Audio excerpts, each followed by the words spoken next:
I was an air traffic controller working in the air traffic control centre at Shannon Airport. Air India 182 Shannon, do you read? The last transmission I made to flight Air India 182 was Squawk Alpha 2005.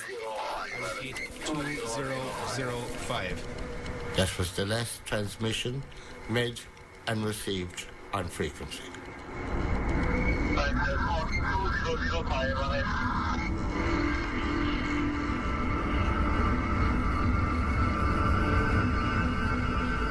There was one fleeting moment on the tape where there was a loud, long, continuous noise, but no voice.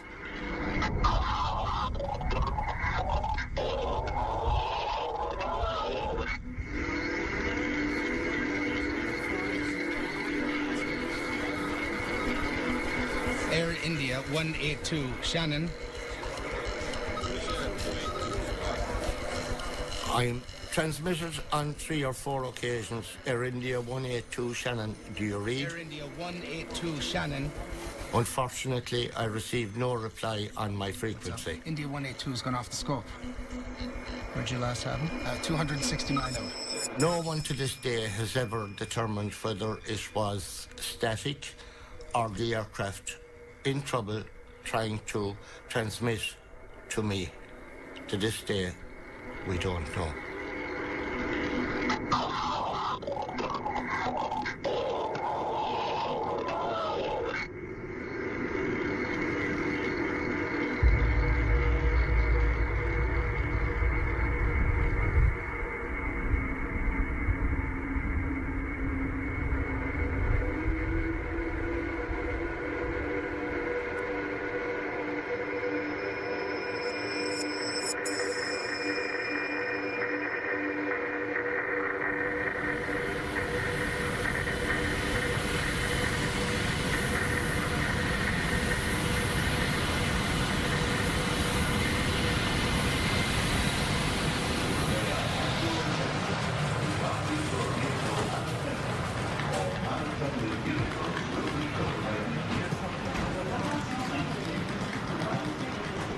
My grandmother was ill.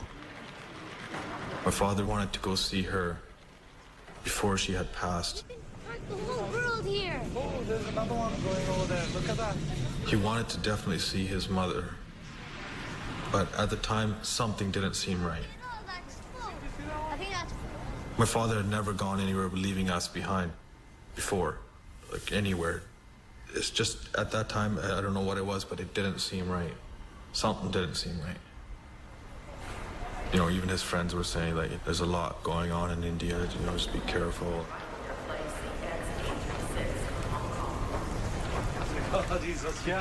Hardyal Johal, he was well known at the temple. I remember him. I remember meeting him.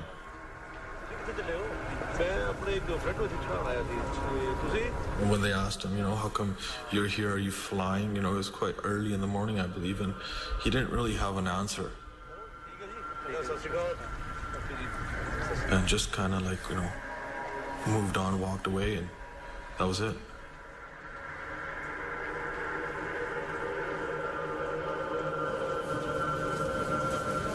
The father was quite concerned. I believe he purchased an additional $400,000 life insurance. He was concerned because he knew that Hardyal Johal was a Babar Khalsa member, and it is a militant Sikh extremist organization. At that time, Babar Khalsa was announcing the fact that planes would fall from the sky, Air India planes would fall from the sky, and warned people not to travel with Air India aircraft.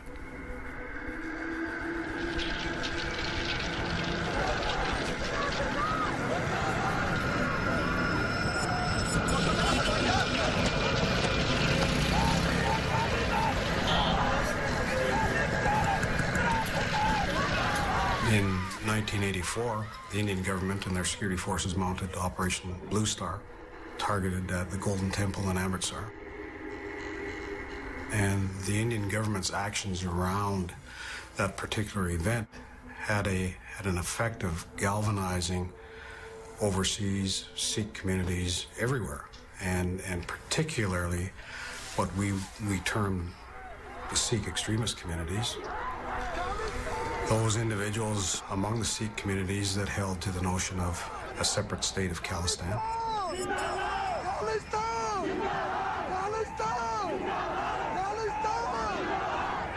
People were very angry.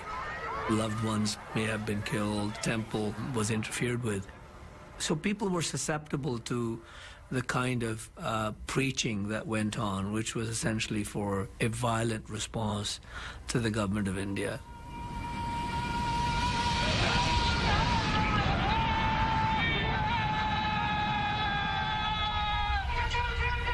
I think it's fair to say that the principal extremist or pro-Khalistani group at that time would have been the Barba Khalsa. And it was widely understood that Talwinder Singh Parmar was the leader of the Barba Khalsa in Canada.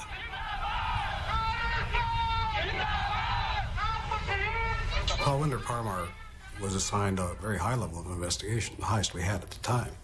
So the profile would have been, in accordance with our assessment, that Talwinder Singh Parmar represented us, his activities represented a very serious threat to the security of Canada.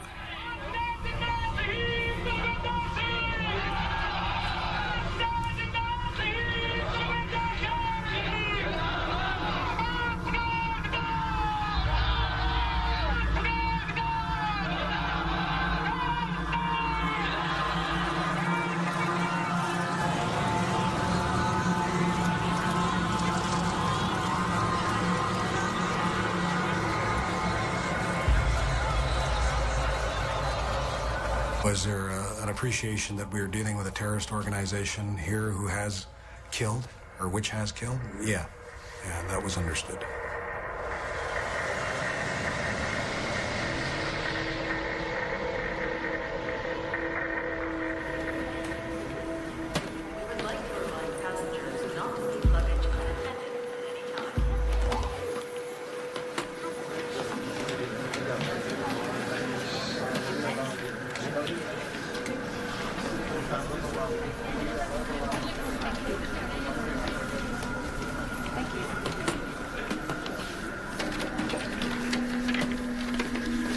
He asked me if his bags were checked through to New Delhi.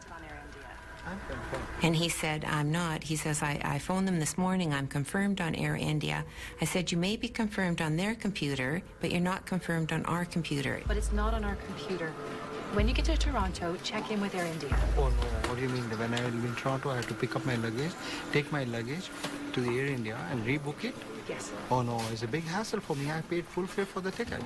I understand, sir, but you need to come. He did say, I paid full fare for my ticket, and he was a business class passenger in the business class lineup, which gives him privileges. Okay, here. It's okay. You know what? I'll take care of it. And I did change the baggage tag to read Toronto, Montreal, Delhi on Air India. Thank you. Have a safe flight. Unfortunately, that's one of the things in my life that I see in slow motion all the time, is me ripping off the orange Toronto baggage tag and putting on the pink interline tag, which would transfer it over to Air India.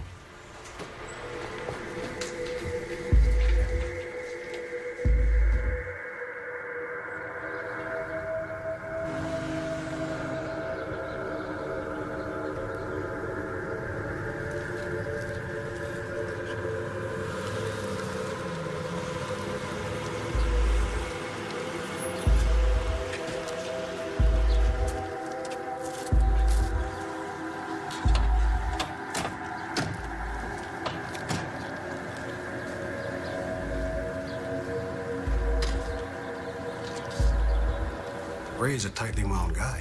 Ray is living this file. This investigation is not a 9-to-5 thing for Ray Cobsey. This is his life. Knowing Ray was going crazy at this time because we had a finite number of resources. and there was intense competition between operational branches for those resources.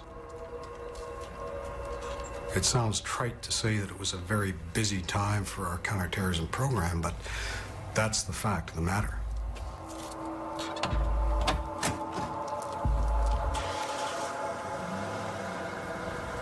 Ray was deeply concerned that if he could not investigate Talwinder Singh Parmar to the depth that he needed to investigate, he was going to do something.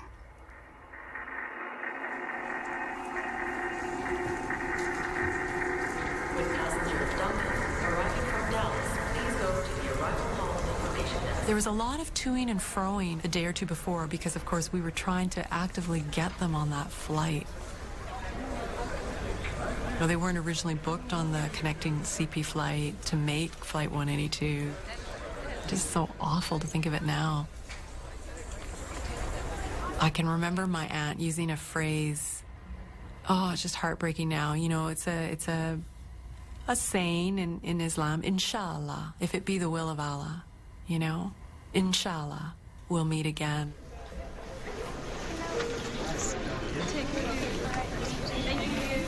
We were sisters. Zeb was always happy and adored by all of us. She was star in every way. Yes, she was. And at the same time, she will never tell anybody that she's a doctor. Unless it comes up or anything. She was the most humble person I know. And I remember my mom just not letting my aunt go. They just kept touching each other's hands through the glass. I really remember that. Okay, smile. And feeling frustrated, feeling embarrassed, you know, and just saying, okay, bye to my aunt and uncle. And we never, it just wouldn't even occur to us that we'd never see them again, ever.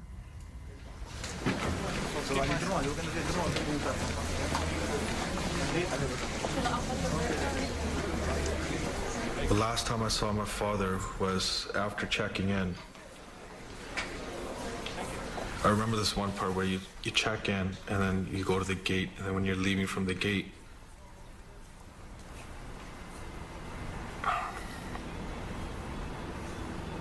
you walk.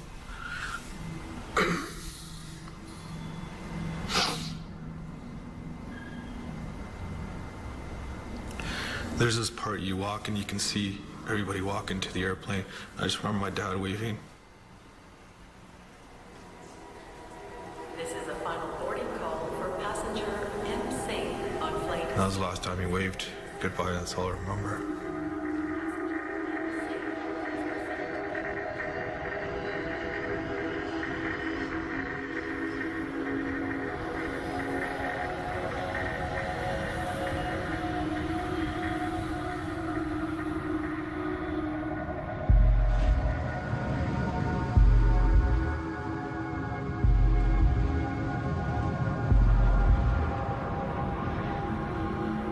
When she left, I was very restless, just almost suffocating.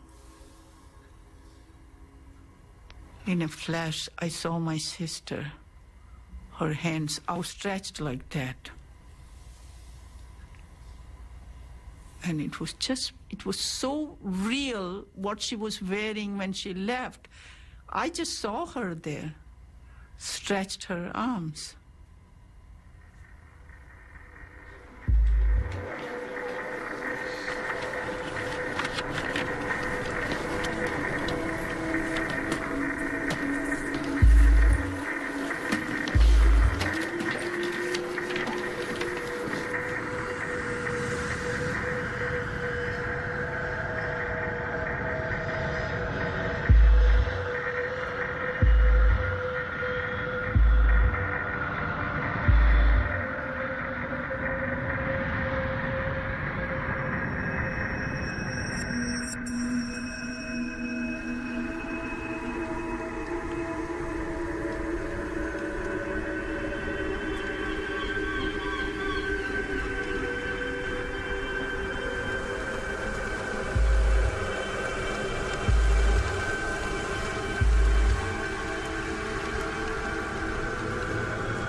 at the early stages of a plan. It's the nature of the terrorist beast that the plan has not crossed the line into criminality. If you look at the activities that go into mounting a terrorist organization, apart from conspiracy, those activities are benign in the extreme. And unless the intelligence that you have, or the criminal intelligence that you have, contains a degree of specificity, that conspiracy doesn't have a hope in hell of passing muster in a criminal court.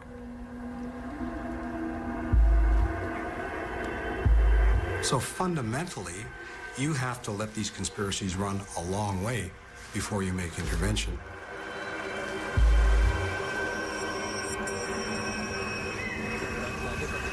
I call this the 60 minutes to boom phenomenon. When you are leading a counterterrorism investigation, you effectively have to take a terrorist conspiracy 60 minutes to boom to have a realistic shot at a successful prosecution. And that's just the way it is.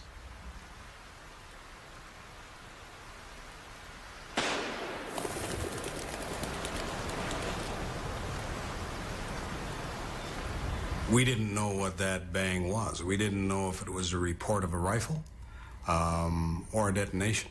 And there were some conflicting assessments around that by the people that heard it. Was the bang in the bush in Duncan? Was that our 60 minutes to boom and we missed that opportunity?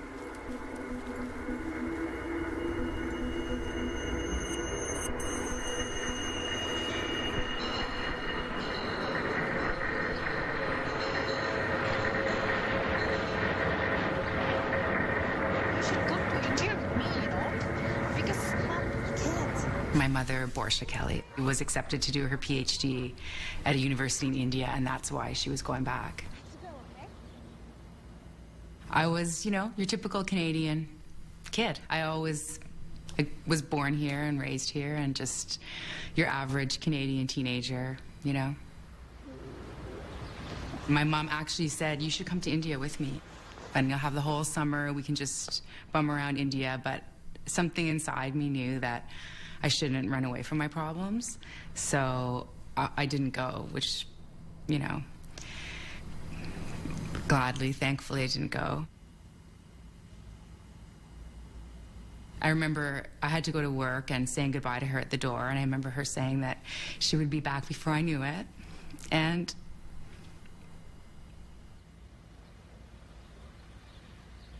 she used to say to me and my sister, you know, I'm in the prime of my life. She used to say that at 48, you know, this is the prime of my life.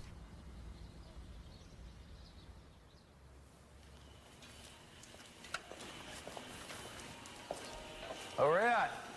Oh, is that you, Doug? How's it going under here? Oh, good, good. When I first met Inderjeet Rayat, he was working on my truck. Yeah. Found him to be a very personable fella. Perfect timing. So it's giving you a lot of trouble. I was a corporal on the Duncan General Investigation Section, and I received a phone call from Ray Cobsey, and he told me that he was with CSIS. To be honest, at that time, CSIS had just formed, and I had to do a bit of thinking to bring out what CSIS was in my mind, which I did, and his inquiry was to do some discrete background checks on Inderjeet Rayat. Inderjeet Rayat seemed to me like a nice family man. I had 5 children. I believe he had 4 children. Seemed to have a lot of the same goals in life and whatnot, and we just seemed to be one of those deals where we got along well with each other. Personalities sort of clicked, and we had some good conversations. And as the investigation started to unfold, I certainly started to see a different person. It was certainly not just for myself, but for all police agencies in this country. It was a learning curve about terrorism, and what a terrorist is really like.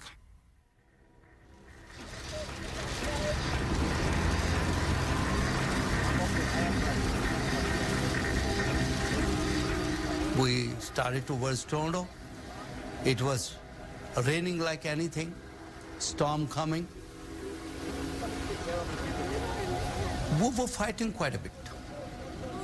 And that didn't make a sense why we were fighting.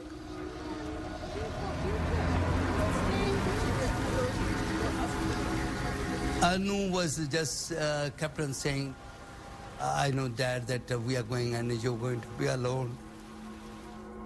But the kid did not understand that.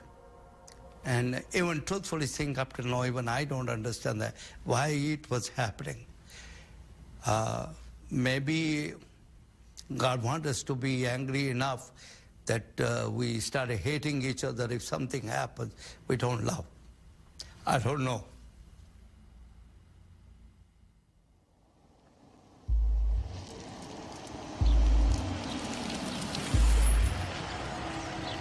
In this group of associates that Talwender Parmar had, you had a bunch of like-minded individuals who got together and plotted actions and planned for the future of Khalistan.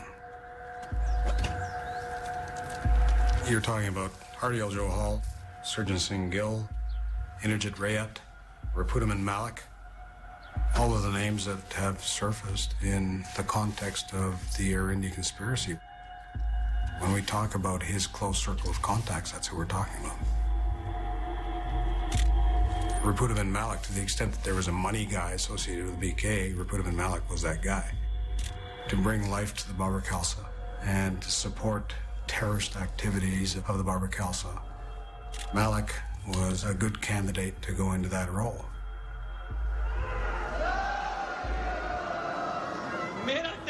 Najib Singh Bagri is Babar Khalsa leader. His views on achieving an independent Khalistan are very similar to Malik's.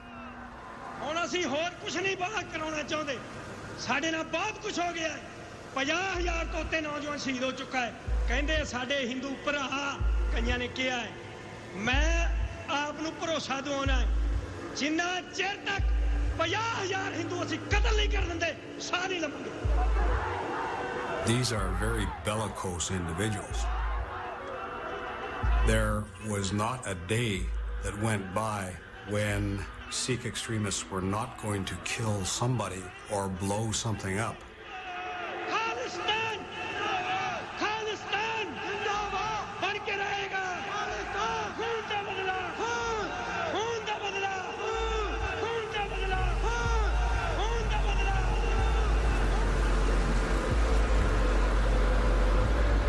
There were many instances where people spoke up and they were threatened, physically manhandled, and they changed their stance the next day.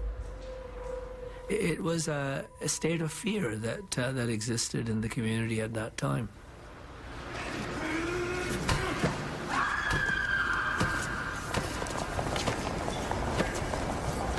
People have phoned me and said they're going to liquidate me. That's the political jargon. They will reform me. That's what they've been saying literally in Punjabi, which means they will kill me. I felt, and others felt, that the government of the day, the political establishment of the day, and even the law enforcement establishment, not the people on the beat, on the ground, but the actual established leadership, did not feel that there was a problem. That, you know, here were some brown guys, some with turbans, others without turbans, killing each other or hurting each other or making fiery speeches about something that was 15,000 miles away. It didn't affect anybody else in the society. It doesn't matter.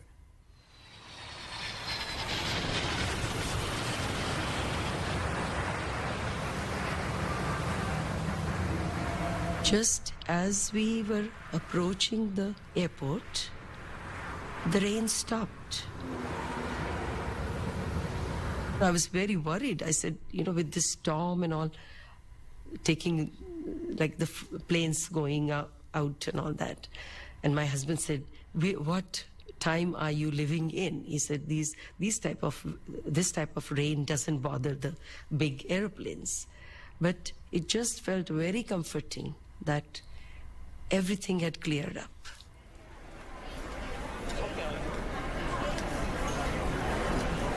It was a beautiful day. It was not an extremely busy day, which sometimes you can get busy periods in the international flights. This was a nice day. Okay, you're gonna go this way.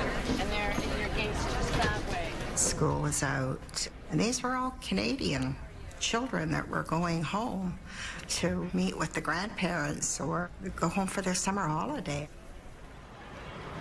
A lot of young people.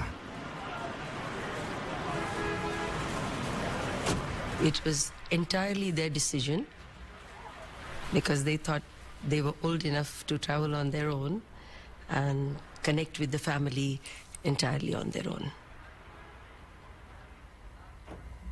My oldest son, Devin, had written on his calendar, return to homeland, a little thing on the 23rd of June.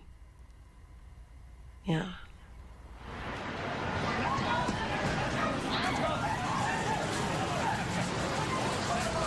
We had two very talented young daughters, and my life revolved around my family.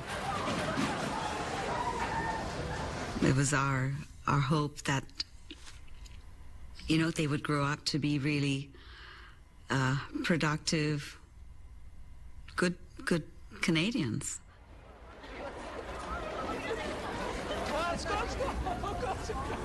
There was this odd coincidence about all 5 young women being dancers, traveling together, and Vishnu was going to be this one chaperone of these 5 young women, and we teased him about it, and he kept saying, I'm going to get a seat so far away from these 5 boisterous young women, so that I can travel in peace. We traveled, always together. This was one of the first times that we weren't all together.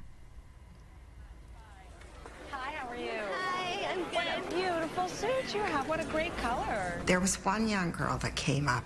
She was dressed in blue. She was, I think, probably 22 years old.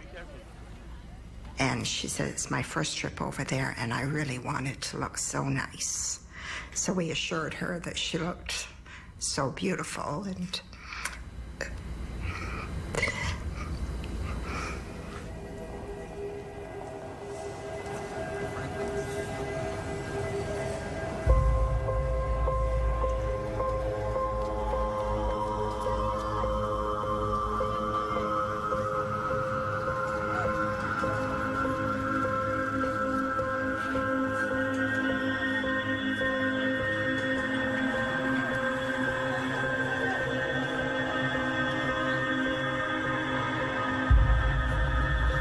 We can't guarantee the safety of Mr. Gandhi without the support from headquarters.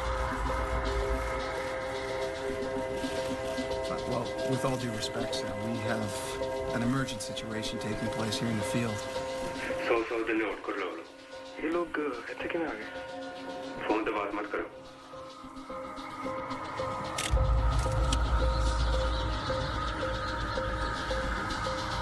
So if you're Ray Kobzi, you breathe a sigh of relief, you say finally, and you start hoping and praying that what derives from resources that he now has will in some way advance your investigation beyond where it was before you got that resource allocated to you.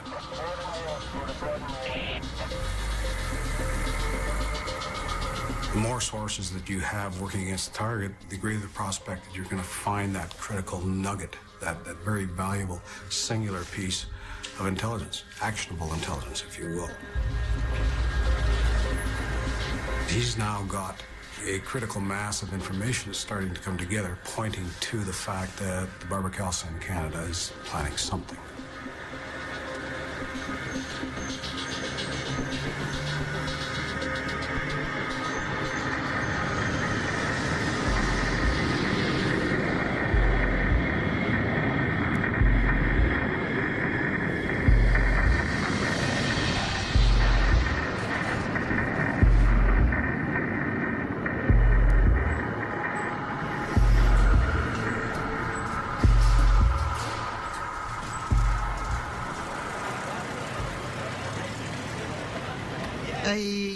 liked everything about him. He looked very, very handsome in uniform, tall, very handsome Sikh gentleman, and very fit to look at, very intelligent. He was very ambitious. His friends always thought that one day he will be the managing director of Air India with his qualifications, his background, and his intelligence. There is no one like him.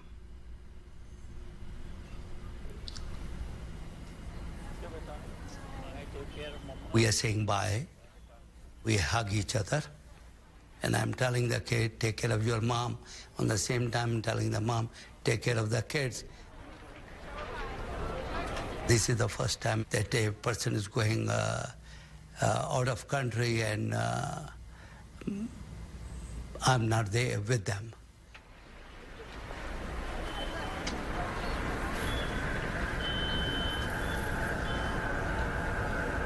And I turn around and see from the other side there was another line standing for British Airways. Surprisingly, there were almost 80% people with a turban. And I asked that friend of mine, how come all the Sikhs are over here? And they were not in Air India. The only 2 people went to Air India. Why? He said, you know that the Sikh people have boycotted Air India. I have to pass after see my family. I wanted to see my family at that minute. Something was pushing me to see them. I do not know what to do. They won't let me in.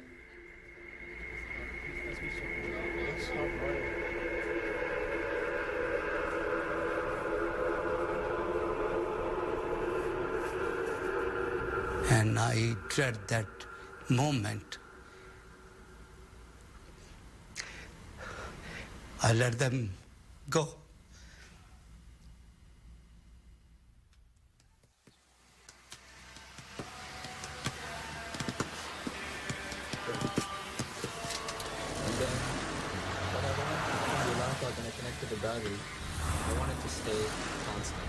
One of the things that does stand out in my mind about this investigation is the piece of evidence where Mr. Rayet went to the store. He had the battery, the relay, and I believe it was a light of some type, and the time clock. When it went off at the set time, it blinked. And his goal was to have a solid beacon instead of the blinking beacon. So I just picture in my mind this fellow walking in the store that's, as evidence suggests, building a bomb, walking into the store with this contraption and asking these questions and help to do this. Ready? Perfect. Certainly, that's one of the things I really recall, and it's just unusual for somebody doing that caliber of crime to do that. You want a few sticks? Yes, please. Yeah. Canadian police agencies, we were in our infancy as far as terrorism investigations. Police officers at the time, I mean, yes, Canada has our great Canadian mosaic today. Back in 1985, I don't think the police were any different. In East India, we didn't know the difference between what is a Punjabi, what is Sikh, what is Hindu, Khalistan, what is that? Where's India? Like, where did you put the sticks? Here you have a conspirator walking around and telling people about his concerns back in India, and he has to do something, and very overtly doing things, which is laying in an evidentiary trail. Big explosion from 2 sticks, I can't believe it.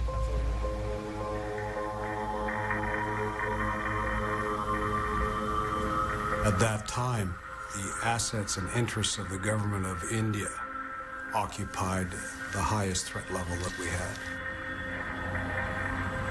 What do you do Unless you have intelligence that says specifically these individuals associated with this organization intend to place a bomb constructed in this fashion on this aircraft leaving Toronto on this day and at this time, what can you do?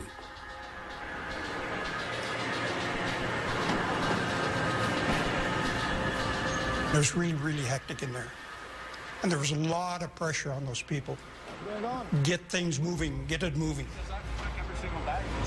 We've got to get that plane in the air. Load the luggage on and on your way. Most airlines don't like to see one of their aircraft just sitting idle.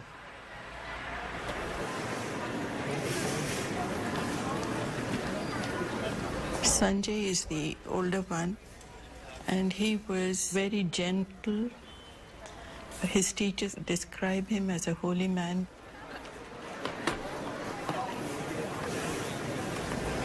My younger one, Deepak, was bright too. He too was an honest student, but he was full of life, full of laughter, full of mischief. I used to say, I have two hands, one's Sanjay, one's Deepak. I have two eyes, one's Sanjay and one's Deepak. One has got foresight and the other one is the light of my life, because Deepak means light. He was born on Diwali. Deepak said bye, and then that's it. He went off straight with the kids. He was laughing, jumping, running. Wait for me, guys. And Sanjay came to me and said, Mom, look after Dad. Sanjay said this, and then he went forward, said goodbye, went forward, said goodbye. He turned back 20 times before he turned off. The kids were ahead of him and they went away, and the lady went with them. But this son of mine turned back 20 times, and then I began to feel agitated, and I said, Babu, what is this? This is not normal.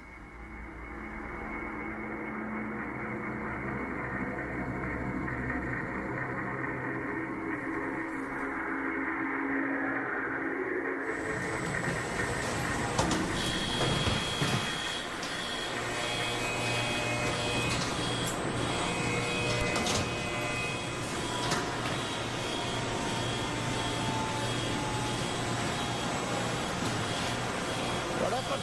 I just stopped. I don't know.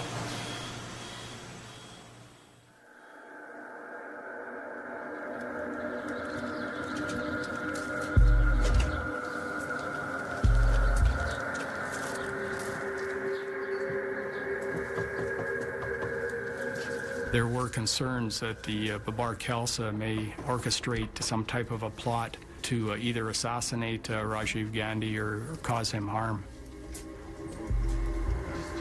So that was a meeting done by the RCMP and the security service in the States. I know nothing, okay?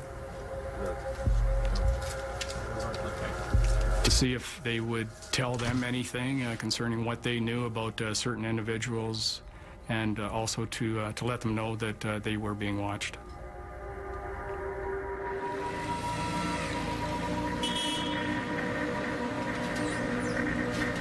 The machine was broken down on that day, so the bags could not pass through the scanner. Everybody come here. Everybody.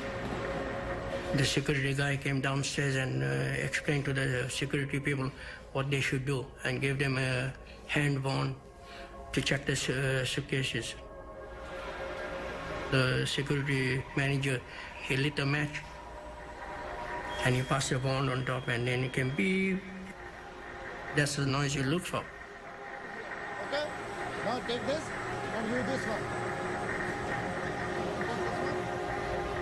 That was only the first time I've seen in 25 years that they used the wand downstairs to scan bags.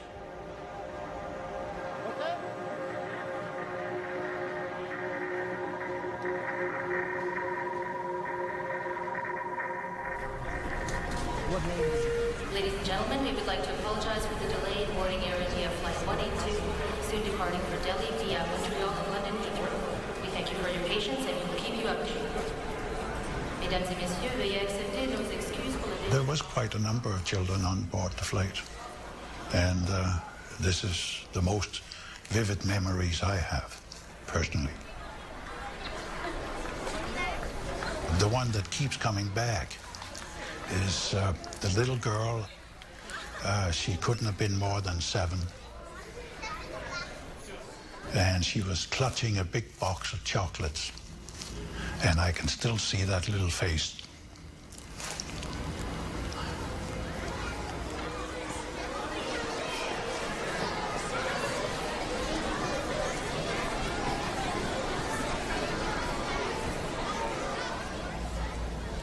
I was joking with her all the way to the gate that you better give me that box of chocolate because they're going to be melted before we get there.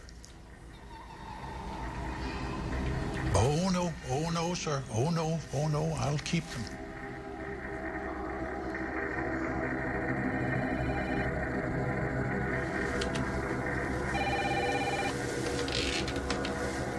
Hello वाल खालसा वाल फतेह खालसा जी कहानी लिखती नहीं होनी करो CPR, good afternoon. Well, Air India travels Toronto, Delhi via Montreal. I can put you on a non-stop flight. Montreal connection with Air India 182. हाँ जी मैं कहानी लिखती है जी ठीक है लिखना चाहोगे हाँ भिखारी आ जाओ मैं भिखारी हूँ ठीक है हाँ जी वाहिगुरु जी का Khalsa The wiretaps consisted of Talwinder Singh Parmar right up until June 23rd, 1985. That was a major problem for the CSIS at that time, to have enough resources to translate the tapes that they had intercepted, to have them translated quickly and properly.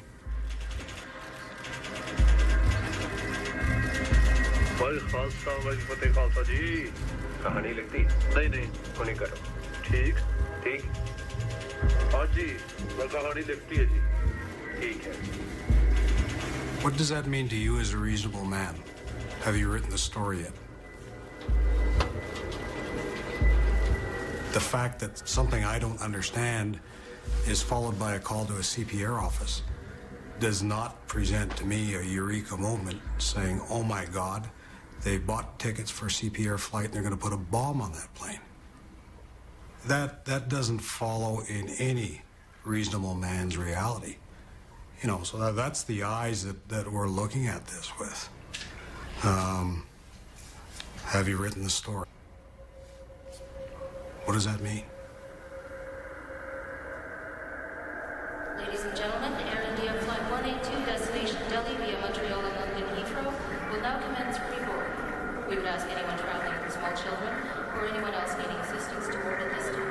Please have your passports and boarding cards with you.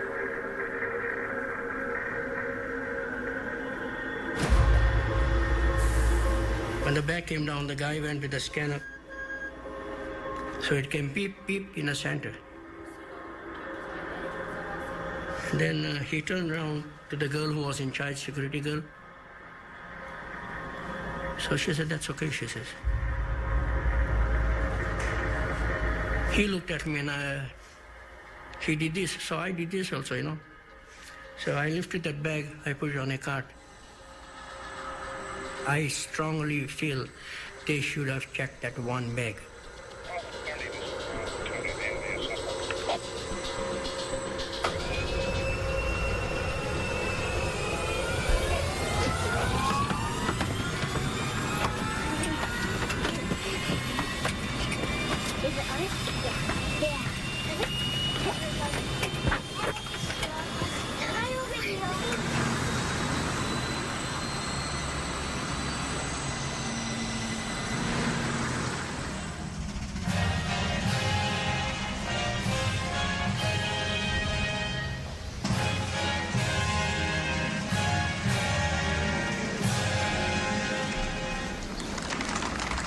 You do have a sense of relief, but it's very short-lived. You say, okay, Gandhi lives to fight another day. But there's still something else going on there, and we need to know what it is. So, you don't see a lot of celebration in our business.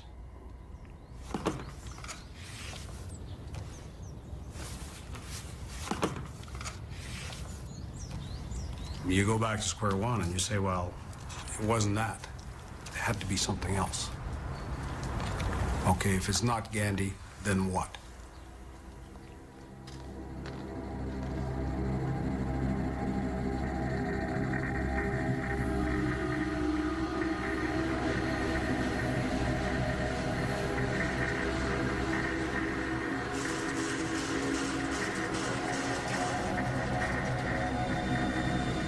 Good evening, ladies and gentlemen. We apologize for our delay. Welcome aboard Air India Flight 182, en route to New Delhi via Montreal and London Heathrow.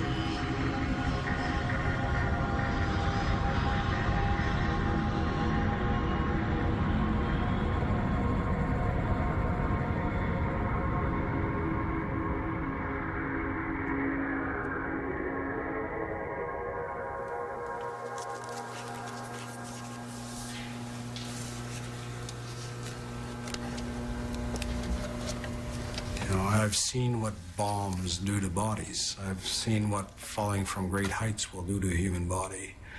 I've seen what burning flesh looks like and smells like.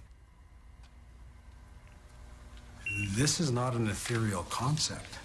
People die, and nobody should ever lose sight of the fact that if you make mistakes, there can be tragic consequences. You need to remember that all the time because it galvanizes you. It makes you personalize your investigations, and it makes you do everything that you possibly can to make sure that people don't die.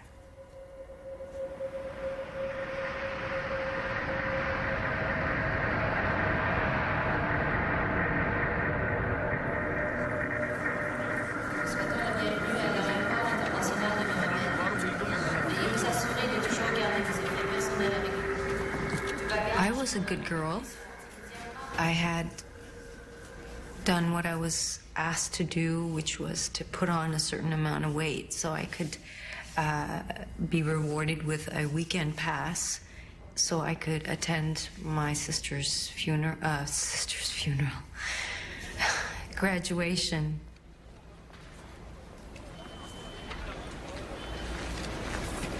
You know, we were just having some parting words and some joking around.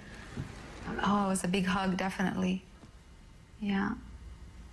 And, you know, you sort of, and after sight, you think, oh, you know, why didn't I say I love you? Or I didn't, you know.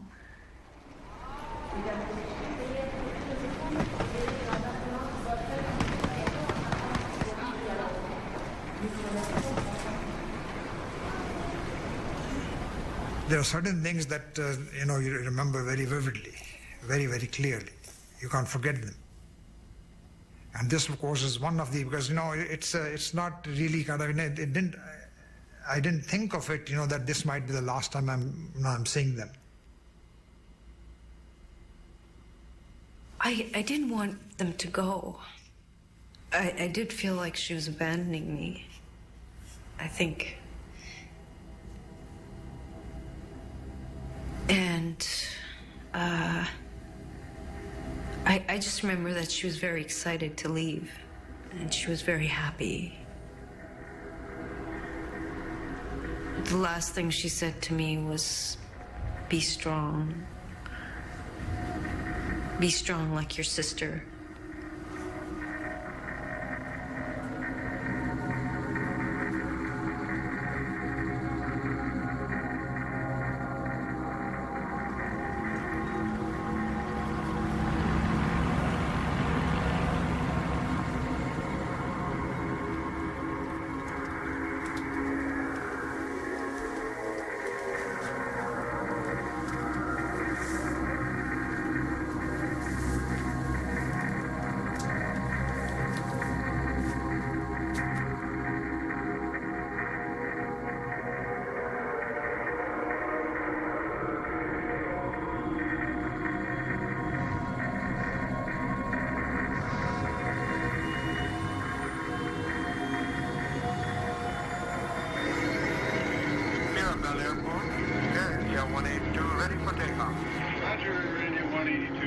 takeoff. Contact departure 12465. Have a nice flight.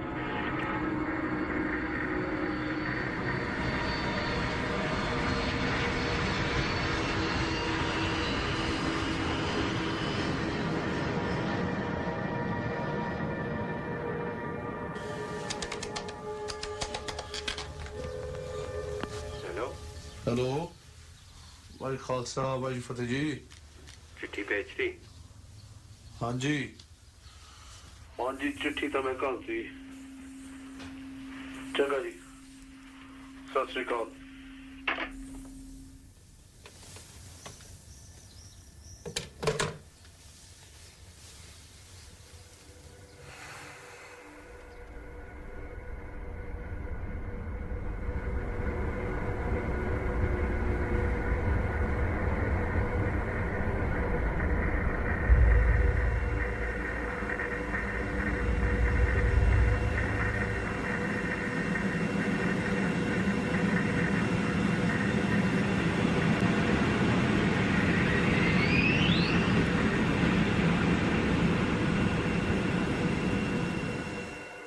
people were killed and 4 were injured when a bomb ripped through the baggage handling area at Narita Airport today. Hello The 6 airport employees were भाई खालसा भाई फतेह जी flight originating in Vancouver. हाँ जी खालसा जी The bomb was apparently set देख off रहे हो by a timing device. The flight landed ji a her few पासे वही minutes कर early. रहे हैं Had the flight been delayed even a little, हाँ जी police हाँ जी say हाँ the ji results would have been a lot worse. इधर कितने बरीटा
Air India 182 Shannon.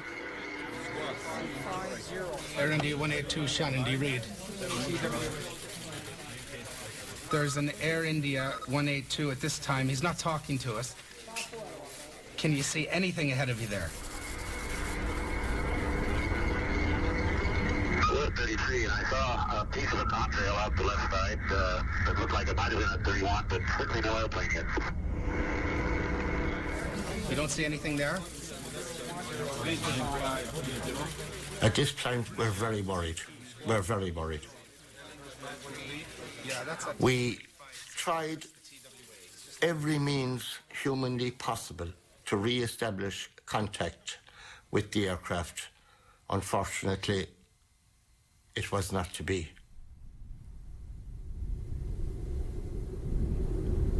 Air India Flight 182 is now missing.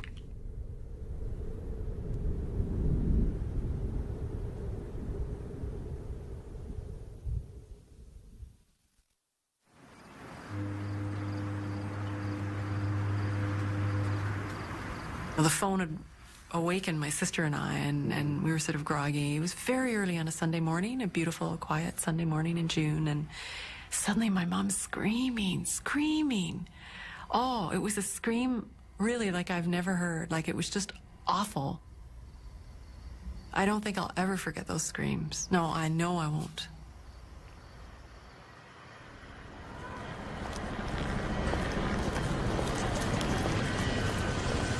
We're still very much hoping that someone's still alive and that we're going to see someone who, even if they're not waving, looks like they're alive and possibly able to be rescued. And we're still desperately hoping that someone's going to have got out of this, because sometimes people do. That's a pretty slim hope, but that is the big hope.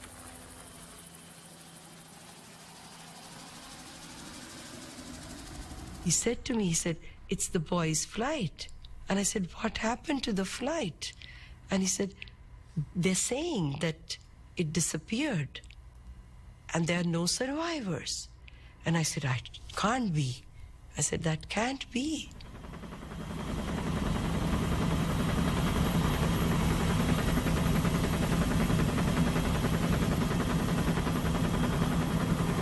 It was a bit of an adventure, to be honest. It was, we had, certainly I had this mental image of this small aircraft floating on the sea and people standing on the fuselage sort of thing, and we would roll up and pluck them all from the sea into safety.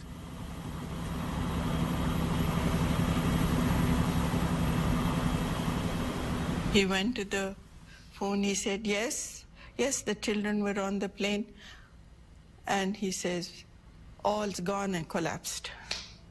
And I got out of the bed and said, "Don't cry like a lady, like a girl." I said that, and I ran to the television, turned it on. Programs normally seen at this time have been cancelled or rescheduled so that we may present the following CBC News special. It's one of the worst air disasters ever, and it's taken more Canadian lives than any other crash in history. Air India Flight 182 simply disappeared from radar screens off the coast of Ireland. On board were 329 people. More than 280 of them were Canadians. At least 86 of the passengers were children. It is almost certain that no one survived.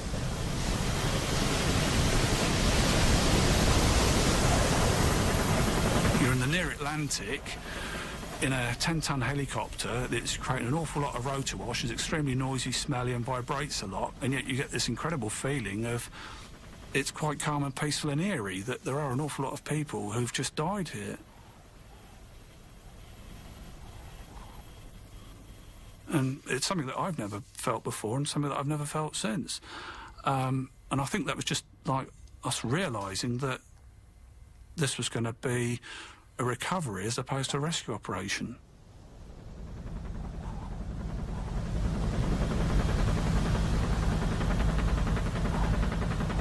He had a lot of sadness on his face, and he said there is an accident of 182. So straightway I asked him, is it on the ground or in the air? He said in the air. And I still remember my words. I said, "I'm finished." That was what straightway came out of my mind, my mouth, and this is how I felt.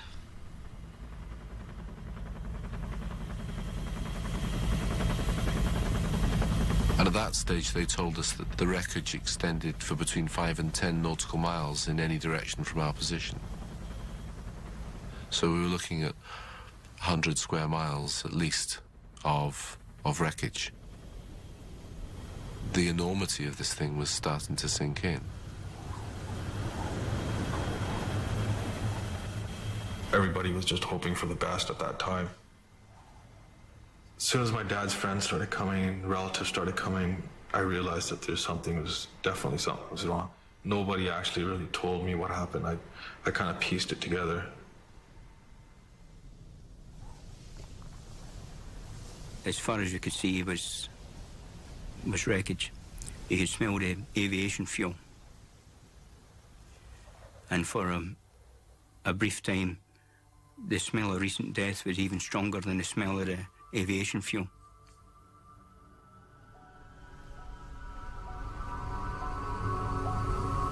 I was in such complete shock.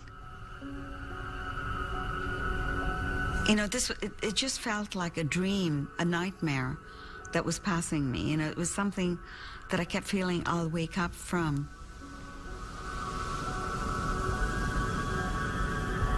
And it wasn't until the first body came in where the impact hit. It was extensively injured. It was the body of a woman, and she was really badly injured. There was an immediate impact on some of the men in the boat. And some of them were crying and some being sick.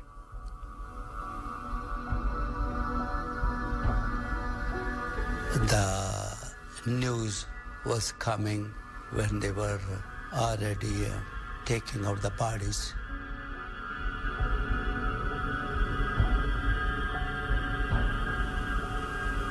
I just made a statement. I say, don't worry about that. The plane fell there. I know they know swimming, so no big deal of that. And they will swim.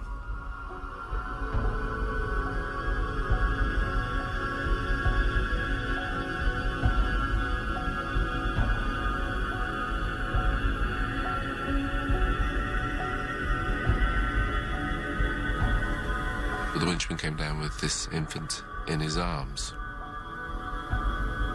And it was just terribly wrong that this infant that looked perfect was so cold and so without life and so out of place. You know, you don't see babies on ships.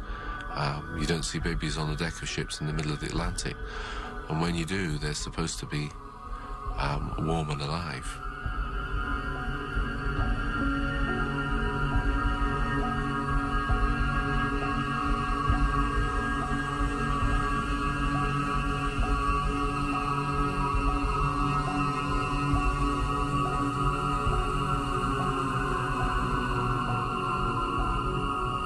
And he said, Ishe, there's been a crash. And that was when I knew they were dead. I knew it. I knew they were dead.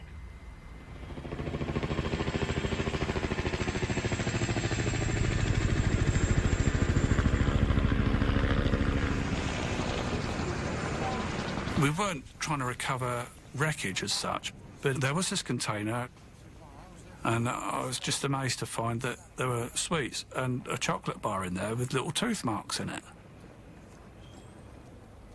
And it's just so demoralising, really. It just wipes you out. You think, you know, there's just no hope. No hope for anybody. We've got this, and yet there's nobody going to be alive, and it's just so tragic.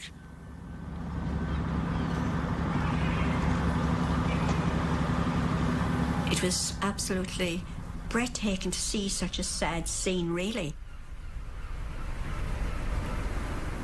But I always remember the sadness I felt in my heart when that boat was coming up the river.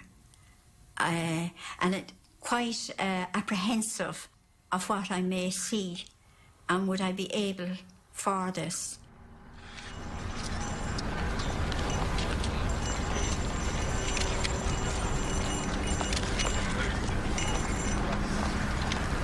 We laid them on the stretchers, and I called teams, and the nurse and the Garda and the Navy carried each stretcher.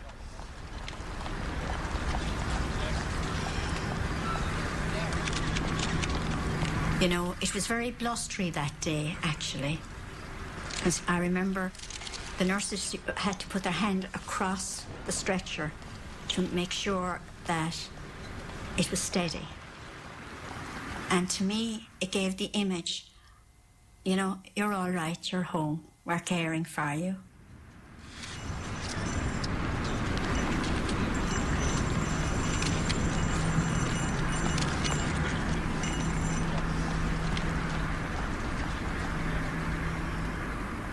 It'd been a hard day's work. A tough job, it had to be done, but you'd done it. But the impact of it all, the enormity of it, was that night when I saw the news in Dublin. I wept. I went to my cabin and wept. The Canadian authorities who are investigating the Air India plane crash have been faced today with one central question.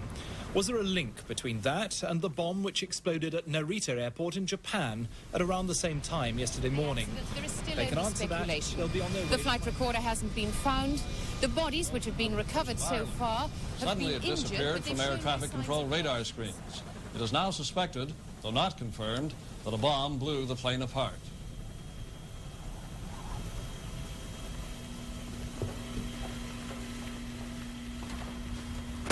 Ray has spent a long time and many hard hours trying to advance this investigation. He comes into the office on a day in June 1985, and 331 human beings have been murdered in cold blood. Like, what do you think Ray Cobsey is thinking? But Ray, probably more than anybody, is saying it didn't have to happen. And that pushes anybody close to the brink of insanity. I'm not saying Ray was insane, but you can just imagine the mindset you'd be in, wondering whether there was something that he could have done or somebody could have done to have prevented this.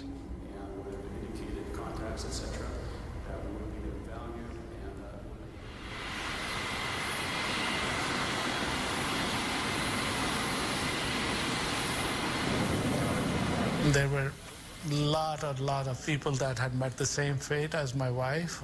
You know, they were the same relatives there. And there they were looking at me and they were saying, the Sikhs did it. And I was one of the person that was wearing a turban. And it was quite a trying moment there. And if people saying, you guys did it, you guys did it. And I had to tell them that I lost my wife too.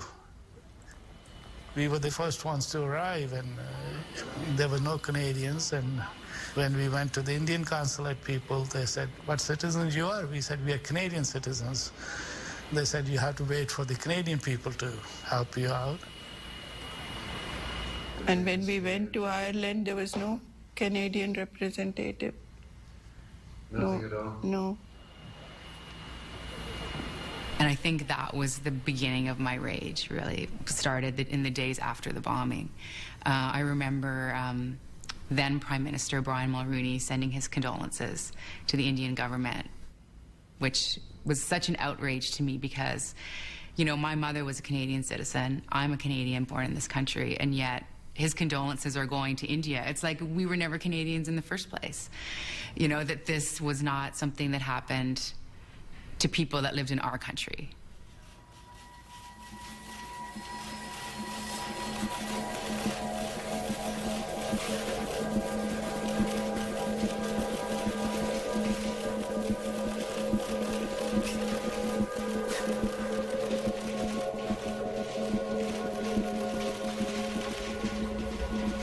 It was a mammoth undertaking.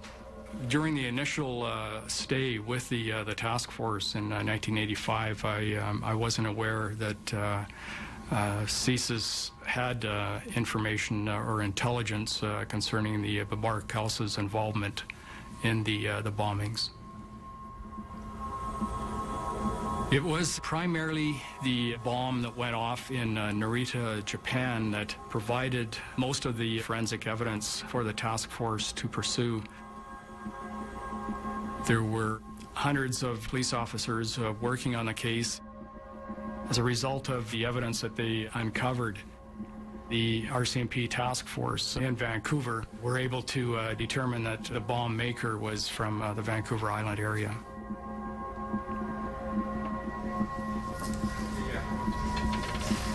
As the investigation unfolded, we found that in a very short time period before the baggage was put on the plane, Inderjeet Rayat went to Auto Marine Electric here in the Lower Mainland and needed to purchase another battery, took some of the components into the store, and sought to use his employee discount at the time he was in the Auto Marine store.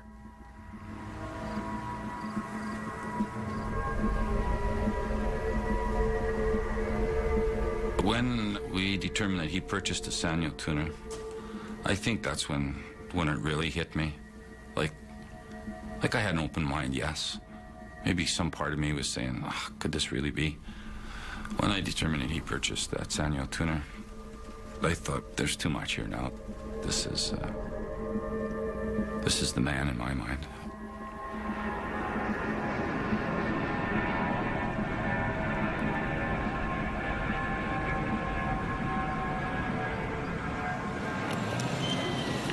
They took us right to the hospital in Cork where all the bodies were being brought in. They gave us some forms from Interpol to fill out as best as we could to describe our family members, any noticeable birthmarks or scars and anything that could help them in the identification process. Because we didn't know at that point what condition the bodies were brought up. Because, you know, even in my mind at that time, I'm thinking, well, maybe he hit the water, was unconscious, woke up, and he's somewhere, you know, wandering around, doesn't know where he is. Like, I mean, you think, you grasp at all sorts of crazy ideas, thinking that they're still alive.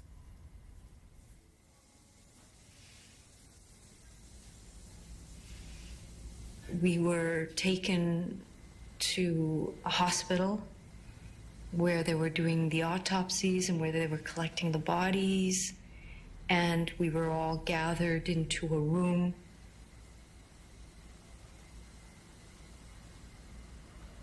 We were sort of reassured that the deaths were instantaneous and no one was really conscious of what was happening, and that what they were going to do was show pictures of the bodies that they had recovered. They had taken mugshots of all of the people and posted it behind this curtain.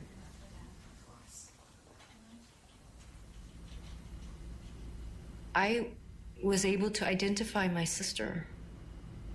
It didn't look like my sister. Her face was flattened and her nose was gone. But I was able to identify her because she had a particular way of wearing her eyeliner. And that eyeliner was still on her face.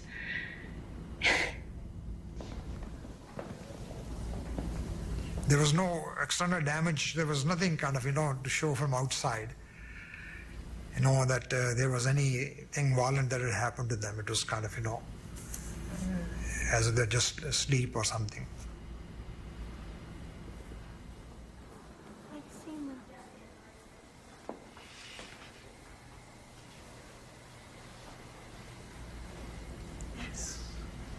And their face was fear. It was just like they had this, something had happened, and they were like this mortified, and it was like frozen right there.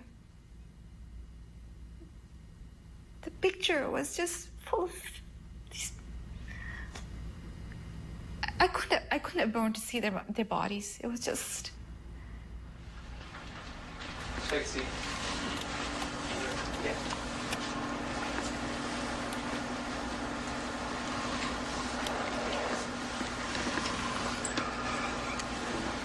I wish to ensure that you understand that we do not want to threaten you. We don't want to harm you. We're not going to retaliate against you or your family or anybody else. Okay? Like you related to me before that in India, when they take you in for the police station, they beat you up and stuff like that. Well, I want you to understand that we don't do that. I know that. Okay, you shouldn't. I don't want you to feel threatened in any way. I'm not threatened, I'm just like, I'm really shocked, when you say you're under arrest, like, I'm just really shocked, like, shit. Like, I was mystified that this man that I thought was a certain type of person was now this type of person. And going through the interrogation, he still remained, this would be hard to explain, he still remained a very nice, cordial, believe it or not, likable person. But at the same time, admitting to you that he did get dynamite, that he did purchase the Sanyo tuner, and... I don't believe for a second that you're such an awful person, okay? I know you did some bad stuff, and I want you to be honest with me, okay? Now, I know when you're lying to me. You and Mr. Palmer went into the woods. Why don't you tell me what you did when you went into the woods, sir? We just went on a walk, okay? Okay, but there was a loud noise. What was that? Well, what loud noise? What are you talking about? Well, that's what I just asked you. I didn't want you to repeat the question. I asked you what? What made the loud noise? What? How can I do it? How do I know? Okay, that's what I'm asking you. What was the loud noise? What? I know nothing, you know. I don't know. I don't know. Listen, Rayat, I want you to be honest with me, okay?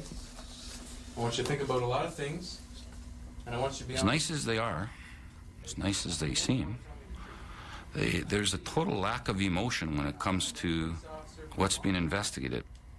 The fact that 329 people, 2 others were murdered, the fact that there was little kids, the fact that we produced evidence out of the sea like little Cabbage Patch dolls, clothes off infants and stuff that, as an investigator, just looking at the exhibits almost bring tears to your eyes, have no effect on these terrorists, people. Like, have absolutely no effect whatsoever. Just totally numb to it all.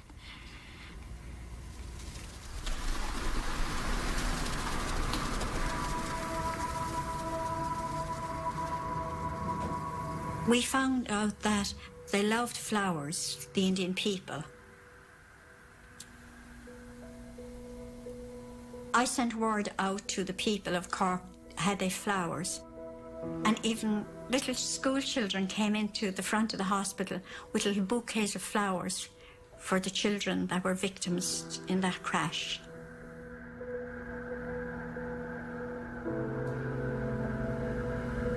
It's a small village, and when they saw 329 people and families coming there crying, they were deeply moved. They opened their homes and their hearts, and if it was not for them, I don't know. I don't think I would have even made anything of my life. I keep on looking. Every day was worse than other. Surprisingly, I see my son. He was just sleeping. He looked like a little weaker. That's it. But just a very peacefully sleeping.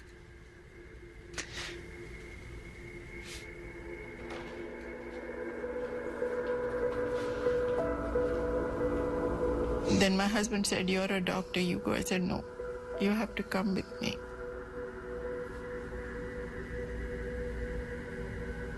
And then I saw the body. Of course, it was nothing like how we sent him.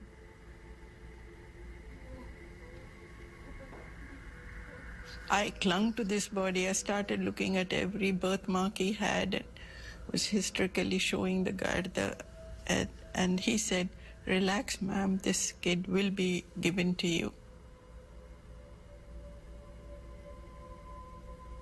So we found Sanjay, but I never found Deepak. And I went looking for every bone that they had there. I never haven't found him. And for a long time, I used to think, maybe he's saved. Maybe he'll come one day to Canada and I'll find him. But the scientist in me didn't believe such stupidity.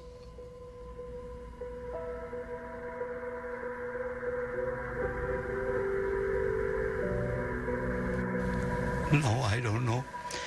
That time get happy, get angry, or get sad. Because when you come out, you hear the voice from the people. People were congratulating each other as somebody found the body of their loved ones. That's the first time in my life I have witnessed that.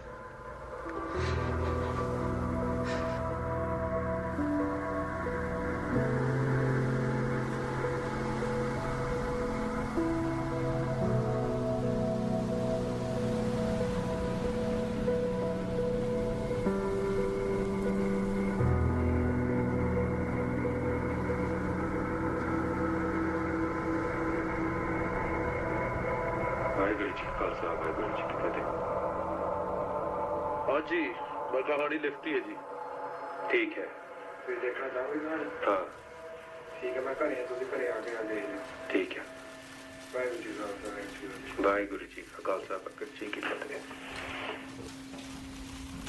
There was no mystery around the process. There was a policy provision, there was a legal imperative, and there was a manual process that said after 10 days, get rid of them. So when the RCMP came in after the fact and said, we want access to your intercept material, in most cases, all we could show them was our intelligence report that, to the best of our ability, faithfully reflected what was on that tape, now erased.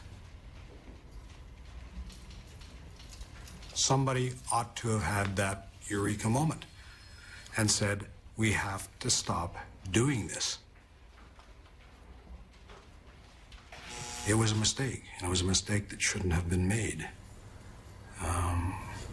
And we have acknowledged that. It shouldn't have happened.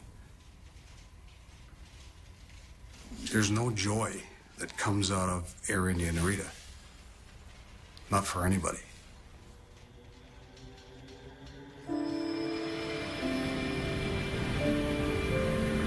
So the next day was, of course, July 1st. They had made arrangements to bring my father to the airport, and I got on the plane, and he was loaded into the cargo. I remember watching him being loaded into the cargo, and I got on the plane, and they're celebrating July 1st, and everybody's happy, and they were having, I remember the menu was lamb with mint jelly. That's what they were having, and I'm thinking, all these happy people, and here I am, this is the first airplane trip I've ever taken with my father, and I'm up here and he's in the cargo.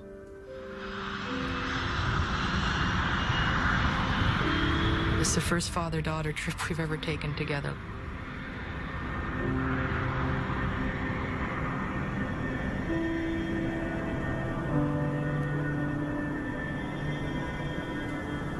If I lose my husband, am I still a wife?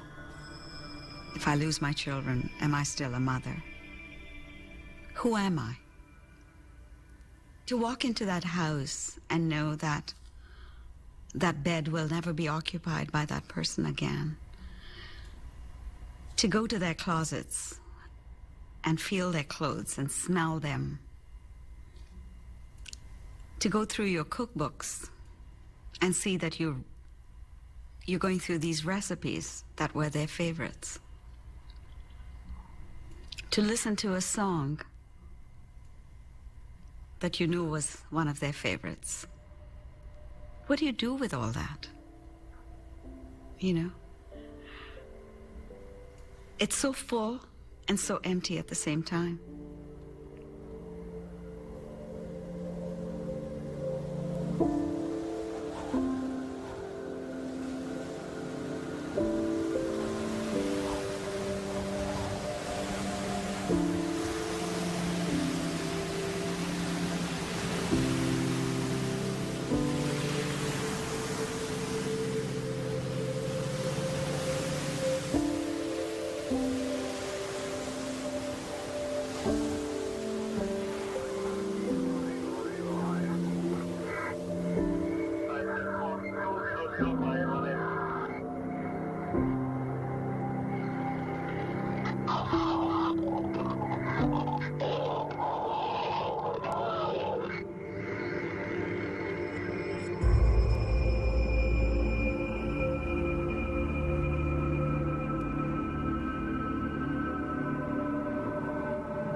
had a nice family, a nice wife to go home to. They're not going home to their wife anymore. Like, that's not happening. What do you think should happen to people who do things like this? What do you think should happen to the people who did this? Tell me what you think. You know, that's really bad what happened, right? I feel sad. What do you think It's should really happen bad to the what people happened. that did this? They should be shot.